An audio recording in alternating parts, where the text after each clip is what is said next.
Now, here on the Sports Bash 97.3 ESPN. A little odd last night seeing Michael Carter-Williams for the Bucks, but he kind of believes, Derrick, that the Sixers coach Brett Brown did not want to move him. I've been trying to figure that out myself. What is your take on that? Do you think that Brett Brown ultimately was on board if you had to ask him to tell the truth, the whole truth, and nothing but the truth? Do you think Brett Brown was on board trading Michael Carter-Williams? I think if it were up to Brett Brown, I think there's definitely some validity that he wouldn't have traded Michael Carter-Williams. I think Brett Brown, I don't doubt that Brett Brown has faith in Sam Hinkie, and he might even believe that this is good for the future, for the long-term future of the team. But that being said, Brett Brown's in the trenches. He's dealing with these players every day. He's working with them. He's really building a relationship with them. And it's kind of part of the reason why you don't want your coach and general manager to be the same person, because a lot of times they kind of mix those two up. No, I think if it were solely Brett Brown's decision, I don't doubt that Michael would probably still be on the team. But I also don't think that, I think that there is some level of trust between Brown and Hinkie.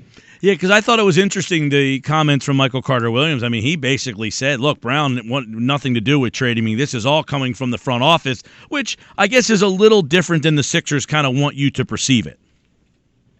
Certainly. I mean, Sam Hinkie and Brett Brown, they want to give off the impression that they're lockstep, that they're in it all together.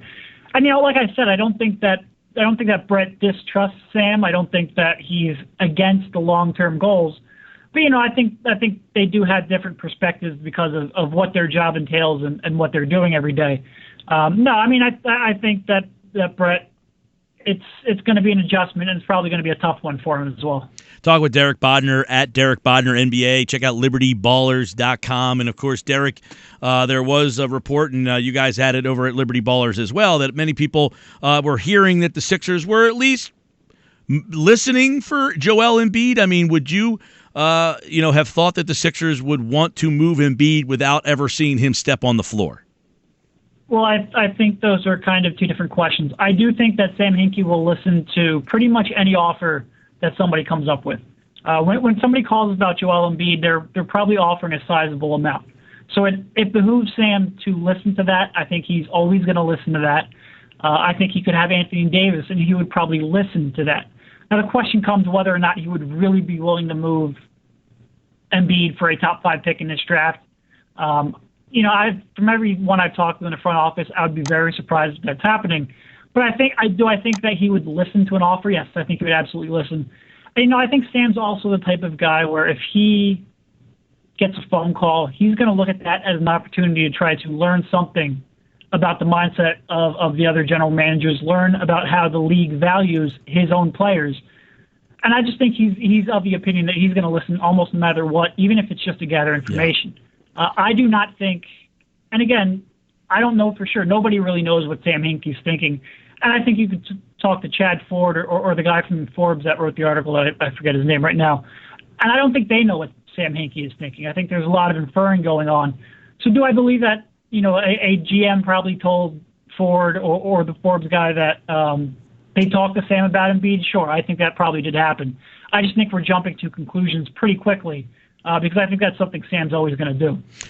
Derrick's with us here talking some Sixers. I know that you've been keeping track of some of the NBA games, and I like what you've been doing here, watching for everybody where these draft picks are kind of falling as each team around the league kind of wins and losses pile up. Seems that last night was a good night for the Sixers fans. If they were trying to the mission to get 4 draft choices, last night would have been a pretty good night for them.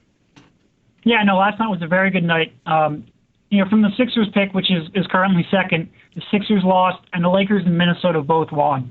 And Minnesota is, they're finally healthy. They have the Kevin Garnett trade, which we'll see how much that really helps them in the short term.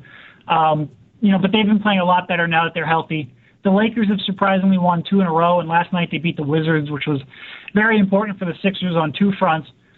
I still think it's a long shot to get that Lakers pick, but I mean they've won 2 games, picked up 2 games in the win column since the trade deadline, and I think that if you have any miracle needs a starting point, so maybe this is the miracle that they'll get that pick.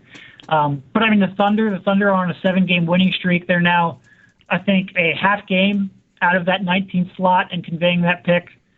So there's a lot that's going to be really interesting coming down. And even the Miami pick, I think there's a decent chance the Miami pick ends up not 16 where it currently is, but I think that has a chance to be 11 or 12 or somewhere in that range. So it'll be really fun to watch coming down the stretch because the Sixers could legitimately have a very good shot of having 3 first-round draft picks this year. Yeah. And 3 picks that are pretty good. Yeah, and obviously if they have that extra pick, that third pick, they can really, get creative with what they want to do come draft time. Derrick Bodner, of course, at Derrick Bodner NBA, and obviously the 76ers moving forward here, but they parted ways with an analytical guy, the director of analytics here, and I thought, this story kind of came out of nowhere because it seems like if you're in that analytic world, you're pretty safe inside that organization.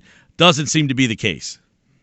Yeah, well, Aaron was a guy, he was really, when Joshua Harris took over the team, he was kind of the team's first step into making analytics a bigger part of the Sixers front office and decision-making. And that was Aaron Barzilai. He was hired when Tony DeLeo was GM and Doug Collins was still here. He was hired about 6 months before Sam Hinkie. And this past fall, Sam started bringing in some of his guys. He brought in a guy, Sachin Gupta from Houston. He brought with him, not with him so much, but he worked with him there. And Ben Falk, a guy from Portland that he brought in. So I think the writing on this was kind of on the wall for a little while. I think Sam kind of wanted to get his own guys in there and guys he had some familiarity with, guys he really hired, which isn't all that different from, I think, what happened with Courtney Whitty over the summer. So it's kind of something I think has been kind of building for a little while. It became official recently. Hey, Derrick, Thomas Robinson, the former 5th pick in the draft. These seem like the kind of moves that the Sixers are going to keep swinging on. You got a guy who was the 5th overall pick just 3 years ago. Did you like that move? And do you think that, he's been bouncing around the league, so obviously he has not had a lot of success, but do you look at a guy that maybe could be a late bloomer? Yeah, Robinson took a couple years at Kansas to really find his groove. He's a great kid and a hard worker. He went, when he was at Kansas, I think he had his mother, his grandmother, and his grandfather all pass within like a month or a 2-month span of each other. And he's played a big part in, he has I think his sister is about 10, and he's played a big part in raising her. He's just a really good kid that you hope it works out for. He's a little undersized for a power forward. It hurts him a little bit on the defensive end.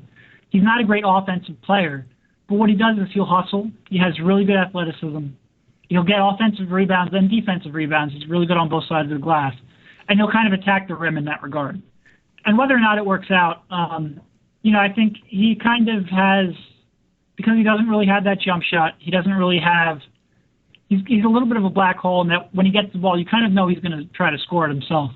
And he has those defensive question marks. He's certainly not a sure thing. But I think the Sixers could use a front court player like him who crashes the glass and has that athleticism. So you kind of hope it works out. And like I said, he's a great kid. That from that perspective, you hope it works out as well. He's certainly, in terms of the Malcolm Thomas, the Furkan Aldemir, he's more interesting than any of those backup big men the Sixers have brought in.